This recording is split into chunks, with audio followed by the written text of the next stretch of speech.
Hey there, everybody. Welcome back to another episode of the Build Your Copywriting Business podcast. Hey there, Kate. Hello, hello. Hello. Now, today's episode is actually especially timely for Kate because we're going to talk about how to take a vacation as a freelancer and the steps you need to use to prepare. And Kate, while she's not freelance with our team, does freelance outside, and she just got back from vacation. Welcome back, Kate. Thanks. I picked up a cold, so I apologize to anyone who hears a weird sounds coming out of my mouth right now. Yes, Kate's vacation was ruined, so her next step after we finish recording is to book out some more vacation time so Yeah. she actually gets a chance to enjoy herself. But vacation time as a freelancer is a very different thing than vacation time when you are on staff. On the one hand, when you're a freelancer, you can take vacation whenever you want to. There's no, well, I have to ask my boss if I can get this week off. And I've only been here for 2 years, so I only get 2 weeks. Or, ooh, next year I'm going to accrue more vacation time. No, none of that stuff. You are in charge of your own schedule, which means that you get to choose how much vacation you want to take and when and where and all of those other factors. That is completely up to you. Congratulations, freelancer.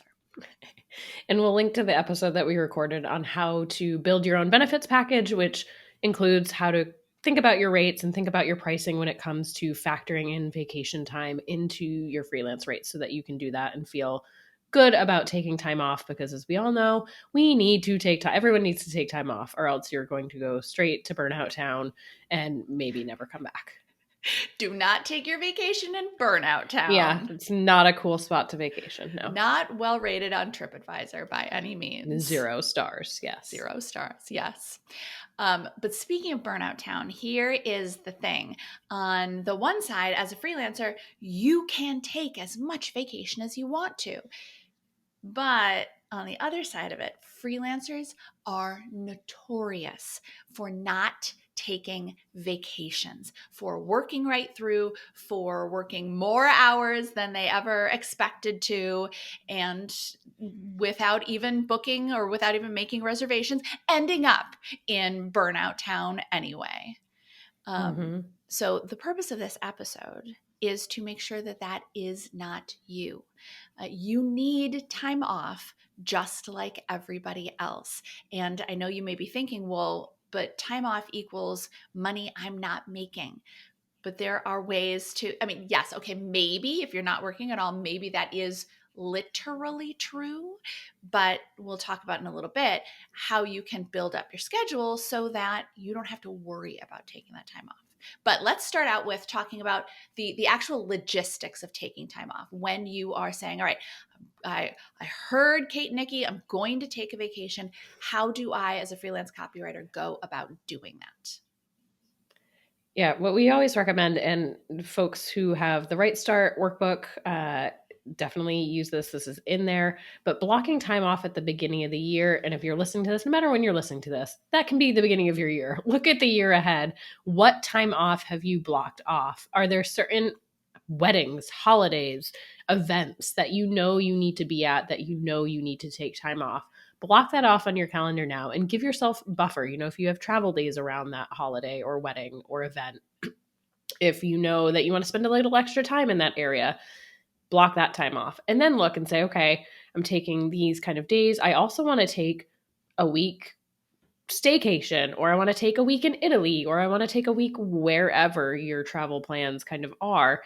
And you have a rough maybe idea, maybe you haven't booked anything yet, that's fine. But the key is to get some blocks of time on your calendar so that as time moves forward, you don't get caught in that trap of saying, oh, I really wanted to take a vacation come summer and now it's already June and I already have projects booked out through the rest of summer because I forgot to tell my client that I was going to take this week off, or I forgot that I wanted to take this week off and now I've booked it all out. And how do I take vacation time now that I've already agreed to a project? And the answer is it's pretty hard to take vacation once you've already agreed to a project timeline. You might be able to reach out to the client and say, hey, is there any flexibility in this?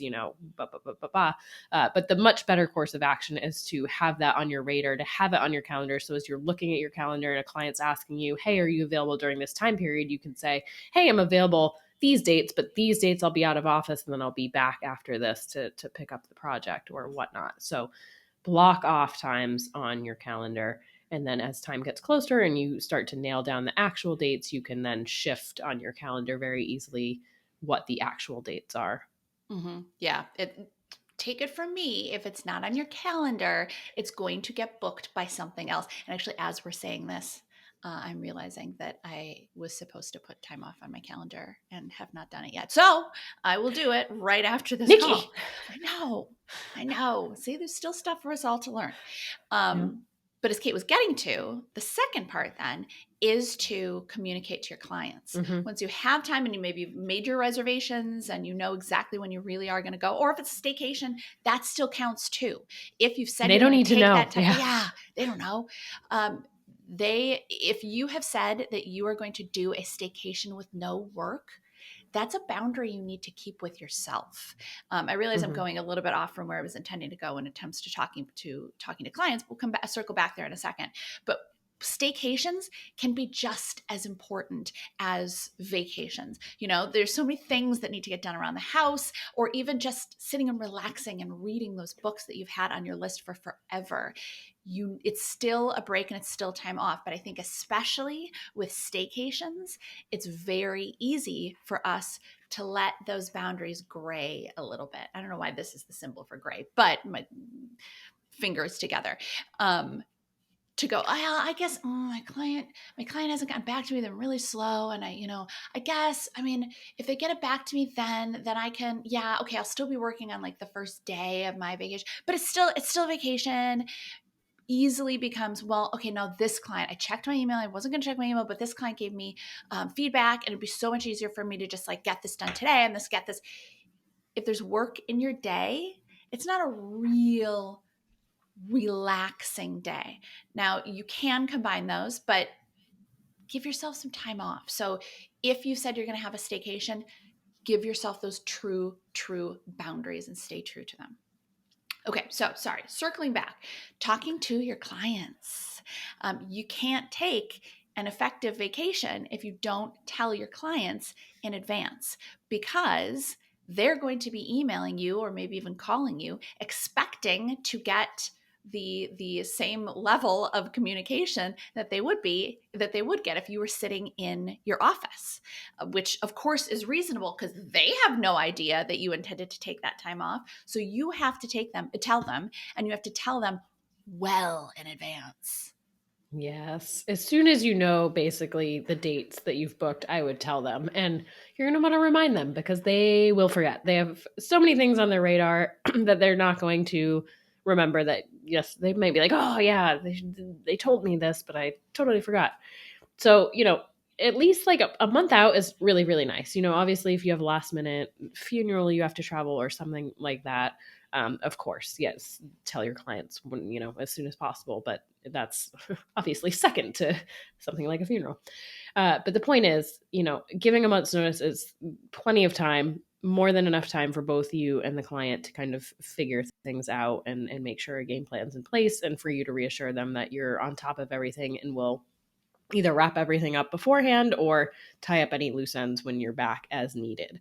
So I would also then send a reminder about 2 weeks out, maybe even a week out, and then out of office messages so that Yes. they know exactly what's happening and when to expect you back in your seat. Yeah. Over communicate. Don't be Yep. afraid to say, just as a reminder, I'm going to be away from these dates and I won't be able to start projects again or start working again until whatever that date is. Do not be afraid. And also, don't be afraid to give your clients deadlines, because sometimes it doesn't Mm-hmm. compute. They'll be like, oh, yeah, they're going to be gone. But they may not realize that you being gone means that they're not going to be getting revisions, or that if they get the feedback to you the day before you leave, that they're not going to get it back until well after you're back because you have vacation, and then you have to do the work. So don't be afraid to give them deadlines. It's things like, hey, just a reminder that I'm going to be away for this week. So if you want to get the next round of this copy or the revisions on this copy, I'm going to need feedback by X date.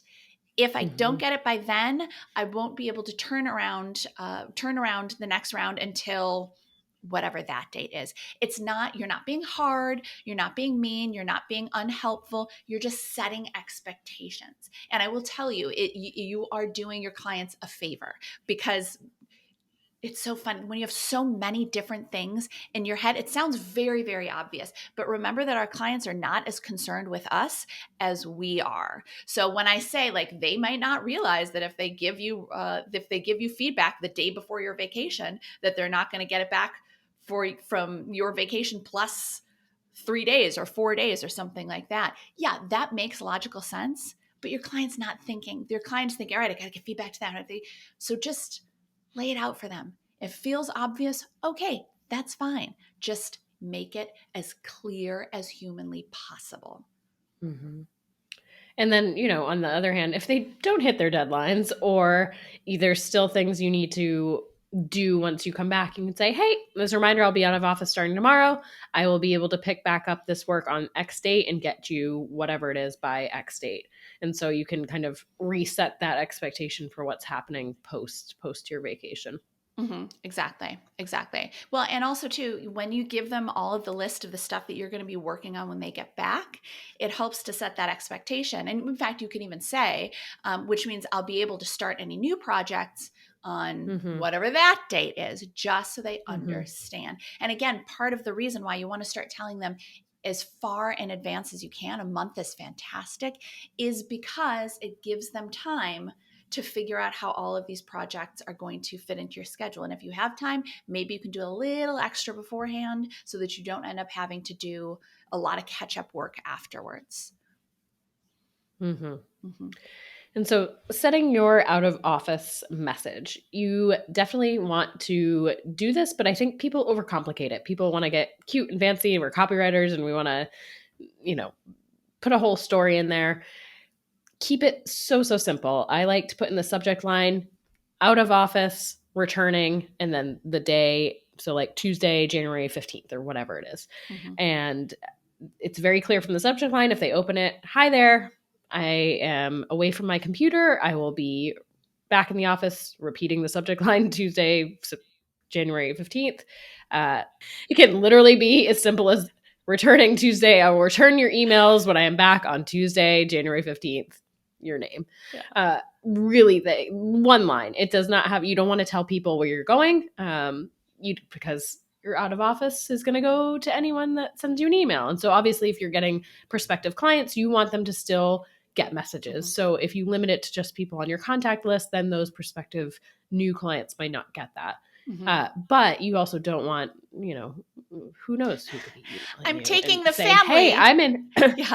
Yeah, exactly. Yeah. Our house is unlocked and we are in Hawaii. You might as well say that, I feel like. So be cautious of what you're putting in that message. And frankly, you don't owe anyone an explanation. I know sometimes we feel like we have to say all of these things to justify our time off. You don't. You absolutely don't. Or the other one I love is like, I have limited access to Wi-Fi. Like, no, we all have access to Wi-Fi pretty much everywhere. No one cares. You're shutting off your computer, and that is okay. You don't have to justify being away from Wi-Fi. Exactly. Yeah. I'm away from my computer. I won't be able to check email and return email until X date. Yes. Yep. Keep it simple. And then don't forget too, that that's not the only way that people reach out to you. On your website contact form, if you have, I'm just going to say follow our instructions, but taking our recommendations to tell people how long they're going to have to wait before they get response from you, on your contact me and we'll talk about your fabulous project, not those exact words. But I'll be able to return this message within 48 hours, something like that, which is always a good thing to have, because then clients have some expectation of what's going to happen next. If you have a form and they fill out the form and they send it out into the ether, they don't know when they're going to hear from you or if they're going to hear from you. So it's a really great thing to have, just give them a window so they know when they're going to hear back from you. However, you want to remember to go and change that when you are going to be away from your computer, when you're going to be on vacation. And I know some of you are like, well, if it's a new client, then maybe I should be checking my email. And then maybe I shouldn't be like, no, don't do that to yourself. They can wait a couple of days. They're not such a small number of clients in the world that you need to capture every single one. There are literally millions of potential clients in the world. If one client can't wait an extra couple of days to hear back from you, one potential client can't wait an extra few days to hear back from you, then this was that interaction was not meant to be. But just on your website, say I'm away from my computer and won't be able, essentially the same thing that you put in your out of office message, and Yeah. just let them know the date on which you'll be able to reply to those contact form submissions. And then also make yourself a note, maybe give yourself a to-do, put an alarm on your phone, because the day you come back, you need to take off your out of office. And some of them will automate it, but I still see a lot of out of office messages that in January, people are telling me that they're out of office in November. And you need to change it back on your website. So make sure to do that when you get back as well. So third tip, and I think probably of all of these, this might be the one that people are most likely to not listen to, not heed, to skip. Thank you. But it's such a strong recommendation, and that is to give yourself at least a day of buffer.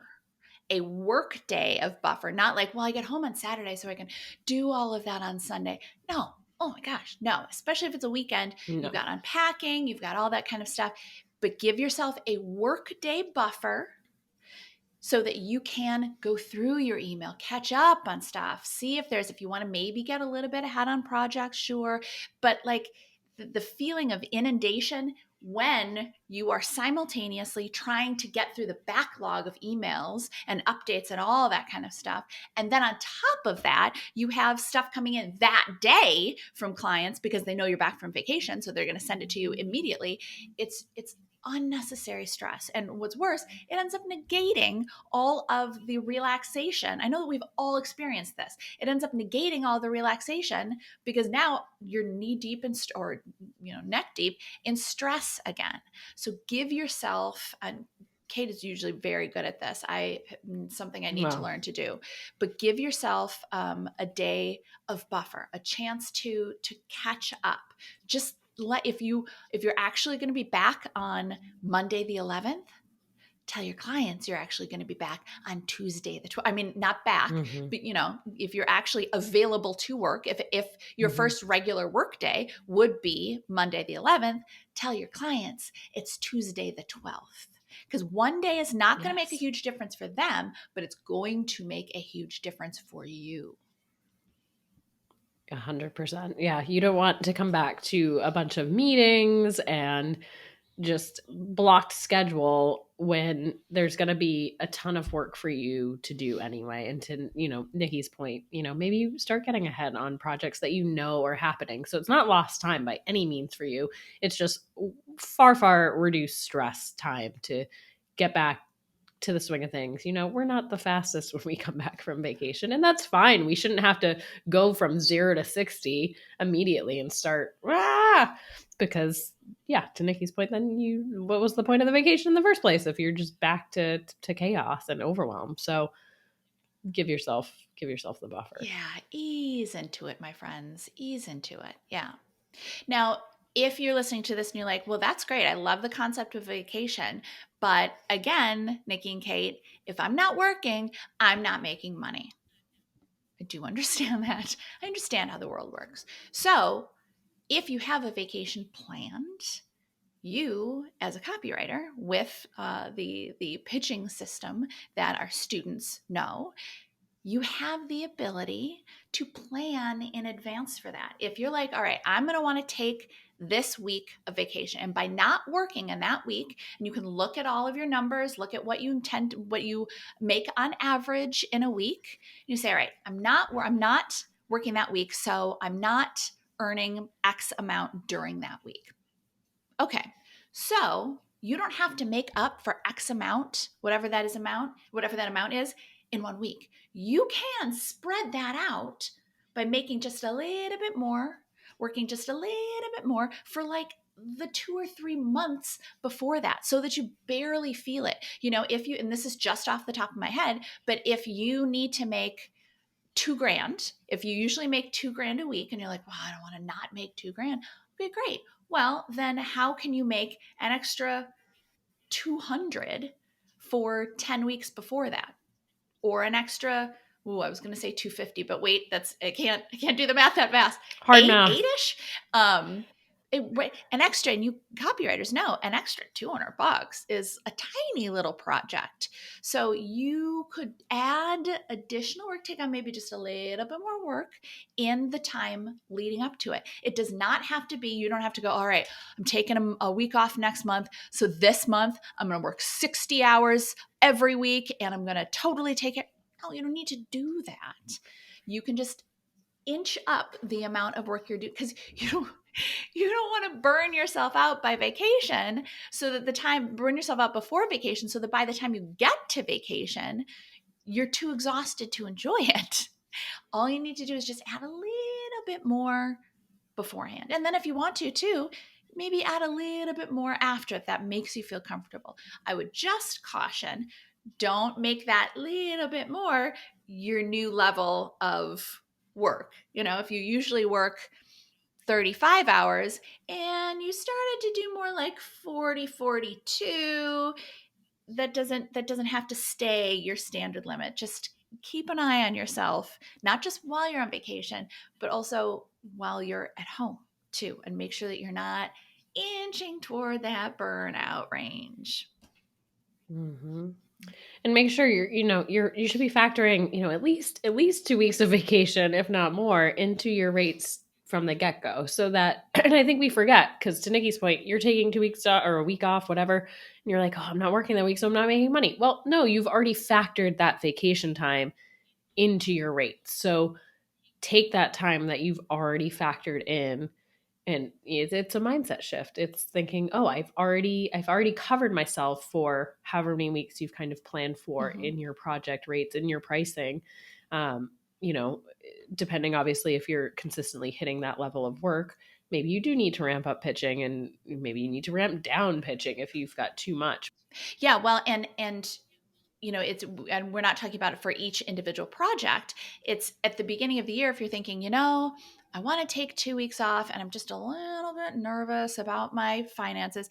If your standard hourly rate that you use to factor your project rates is 50, maybe start figuring out those project rates at 53, 52 or 53. It sounds like it's not a lot, but that's going to cover you for a couple of weeks when you factor that into all of the projects. Or if you want to, maybe 55, something like that. But when you build that in there, then you don't have to worry, as to Kate's point, you don't have to worry that, oh, I'm taking a week off, I'm not making this money. You have made that money. You just spread it out over the whole rest of the year. Yeah, it's a great point, Kate. Now, the other option, which I'll be honest, I'm almost a little bit hesitant to give you, but I'm going to give it to you anyway for the sake of, transparency, and you should know. You probably would figure it out yourself anyway. But the other option is to go away, go on vacation, but to work on some of your vacation. Now, here's the thing. Again, you do need to take time off. You cannot work constantly. You cannot work every single week. I mean, yes, can you? You can, but it's not going to last long. You need time off. However, if you are also taking time off and then your sister and her husband are taking their kids to wherever and you'd love to be able to take your kids, but you didn't, okay, you could, or whatever, you could take that, you could go elsewhere and work on your vacation. Maybe you scale back the numbers that you work. Maybe you only work in the mornings. You work for a couple hours in the morning and then you've got the afternoon, or however you want to do that. That is an option as well, as long as, of course, and I think we have another episode about being a digital nomad, right? Same things still apply. You better make sure you've got Wi-Fi, and you better make sure that your calendar is blocked off so you don't end up having clients book calls with you when you're down at the beach. So all of that still applies. We'll link to it in the show notes. But this is an option. In the past, when I used to do a couple months worth of travel, which I really miss and need to get back to, that's how I would do it. I would work in the mornings, maybe up until noon or up until 1, and then I'd have the whole rest of the day to explore and tour and go out for dinner and all of that kind of thing. And that absolutely can be an option for you, but you still have to take time off. For sure. And I mean, when traveling, I feel like it's sometimes harder to, if you travel with your computer, it's there. So if you bring it, you're going to work really hard not to open that laptop, or not to, what I've done is I've taken work email off my phone. So there's nothing work related on my phone, which I think is a really big game changer. I don't need it out when I'm out and about. If I'm not at my desk and not in my office, then but I have my laptop if I'm in my office and actually working. So set boundaries that work for you. Find ways to actually take some true computer-free time off, because even if you're checking emails, I'm just going to check emails throughout the week, so when I come back, I don't have to dig out. Again, that's why that buffer day is so important, because if you're checking emails every single day, even if it's just email, even if it's just 5 minutes, you're not giving yourself time to truly step away and disconnect. So yeah. And it's your time. And it's so easy to get sucked into, well, they just have a client. The client has a quick question. I'm going to answer that quick question. No, you told your client you were going to be on vacation, which, first of all, now your client's going to get back to emailing you again because they're going to assume you're back and available. And you've set a really bad precedent for the next time when you're like, I'm not going to be available. And they're like, I emailed you last time you were on vacation and you were totally on vacation. So this is not real. So just set those boundaries. And I understand that I carry my computer with me like it's a safety blanket. It is hard for me to leave the house without my computer. So sure, bring it with you, but just have rules for yourself about how you're going to use it. Maybe you open a different browser so that if you're like, I have to check New York Times every morning, have to do my Wordle. I get that. But then make sure that when you open it up, the first thing you see isn't work email or any of that kind of stuff. Just do your Wordle, get it in too, and then close your computer and get on with the rest of your day. Yeah. Okay. So we've given you some really important steps. In fact, I cannot even emphasize how important this is. It is as much as working hard and taking action and moving forward with your career is important. Okay, all right. Full transparency. I struggle with saying just as important, but like real close, is taking time off, giving yourself that time to decompress, time to be creative again, time to just let your brain flow, time to read some books, sit on the beach, do whatever you want to do. You have to give that to yourself. So our challenge for you is, after this episode, book some time off. Maybe, go a couple of months in advance, or go to, look at August and be like, you know what? I'm just going to block this week off. I don't have to get the hotel or whatever. I don't have to book the flights. I'm just going to block this week off. So you know that that's there for you and you have vacation time set. And then, if you're really up for the extra challenge, do it for a couple of weeks. But it's important. So we really encourage you to do it. Okay. So you have your next step. And with that, we'll catch you in the next episode. Bye, everybody. Like what you heard? Hit subscribe so you never miss a video. And if you're ready to take the first step toward becoming a copywriter yourself, sign up for a free video training right here.